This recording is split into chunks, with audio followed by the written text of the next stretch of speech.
নমস্কার বন্ধুগণ, মায়াপুরের মন্দির দর্শন করে আমরা যাচ্ছি।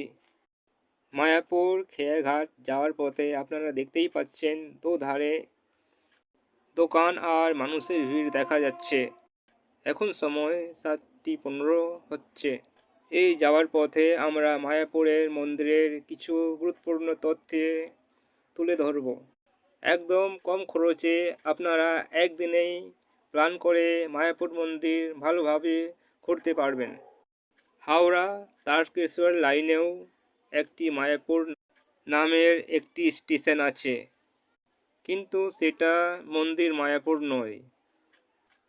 মন্দিরের মায়াপুর আসার জন্যে আপনাকে কাটোয়া থেকে নবদ্বীপ ধাম বা হাওড়া থেকে নবদ্বীপ ধাম বা ব্যান্ডেল থেকে নবদ্বীপ ধাম আসতে হবে। আপনারা শিয়ালদা থেকে কৃষ্ণনগর সিটি এসেও মায়াপুর যেতে পারেন। মায়াপুর মন্দির আসার অনেকটি রুট আছে, আপনারা নিজের সুবিধানুসার রুটটা ধরে মায়াপুর মন্দির আসতে পারেন।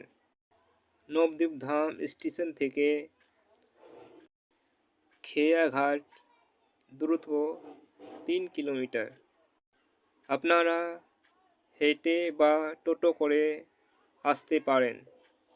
ভাড়া 10 থেকে 15 প্রতিজন। আপনি বিষ্ণুপ্রিয়া স্টেশন নেমেও আসতে পারেন। বিষ্ণুপ্রিয়া স্টেশন থেকেও ঘাট মোটামুটি 3 কিলোমিটার। নবদ্বীপ খেয়াঘাট আসার পর আপনাকে আগে 10 বা 5 টাকার একটি টিকিট কাটতে হবে। টিকিট কেটে লঞ্চে আস্তে আস্তে উঠে পড়ুন।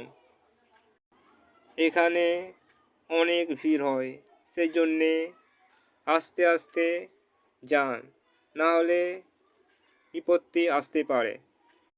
আস্তে আস্তে হেঁটে আর নিচে দেখে লঞ্চে উঠে পড়ুন। 10 থেকে 15 মিনিট লঞ্চ হুগলি নদীর উপর থেকে যাত্রা করে আপনাকে মায়াপুর ঘাটে ছেড়ে দেবে। মায়াপুর ঘাট থেকে মায়াপুর মন্দির মাত্র 2 কিলোমিটার। আপনি হেঁটে বা টোটো করে যেতে পারেন। টোটোর ভাড়া 10 টাকা। মন্দির পর্যন্ত বাসও যায়, আপনি বাস থেকেও মন্দির পর্যন্ত যেতে পারবেন। বাসের ভাড়া 5 টাকা প্রতিজন। 10 থেকে 15 মিনিটের পর আপনি মন্দিরের গেটের সামনে পৌঁছে যাবেন। বাঁ সাইডের গেট থেকে ভিতরে প্রবেশ করুন। ভোগ খাবার ইচ্ছে থাকলে এই গেটের ঠিক ভিতরে ডান দিকে অনেকগুলো কাউন্টার দেখতে পাবেন। আপনার যেই ভবনে খাবার ইচ্ছে থাকলে সেই ভবনের টিকিট কেটে ভবনের সামনে চলে যান। মন্দিরের প্রাঙ্গণে গীতা ভবন, চক্রা ভবন, গদা ভবন, অনেকগুলো ভবন পাবেন। সব ভবনের ভোগের রেট একটু আলাদা হতে পারে, আপনি গেটের সামনে জানতে পারবেন। মন্দিরে অনুষ্ঠানের সময়সূচি এখানে দেওয়া আছে, আপনি একটু দেখে নিতে পারেন। মন্দির প্রাঙ্গণের ভিতরে গীতা ভবনের সামনে একটি ছোট্ট বাচ্চাদের জন্য পার্ক আছে, সেইখানে বাচ্চাদের নিয়ে একটু এনজয় করতে ভুলবেন না।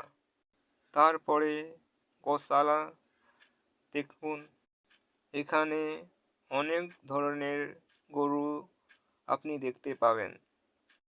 সন্ধ্যাবেলায় ভগবানের আরতি দেখতে অবশ্যই যাবেন। ভেতরে আরও অনেকগুলো অ্যাক্টিভিটি আছে, সেটা আপনি ঘুরতে ঘুরতে জানতে পারবেন। সামনের গেট পেরিয়ে ডান দিকেই ঘাট। রাত 8টা। আমরা লঞ্চে উঠে পড়েছি। এখন একটু কম ভিড়। নবদ্বীপ ফেরিঘাট উদ্দেশ্যে লঞ্চ ছাড়া হয়েছে। ভিডিও দেখার জন্য সবাইকে ধন্যবাদ। এই ধরনের ভালো ভালো ভিডিও পাওয়ার জন্যে চ্যানেলটিকে সাবস্ক্রাইব করে রাখুন।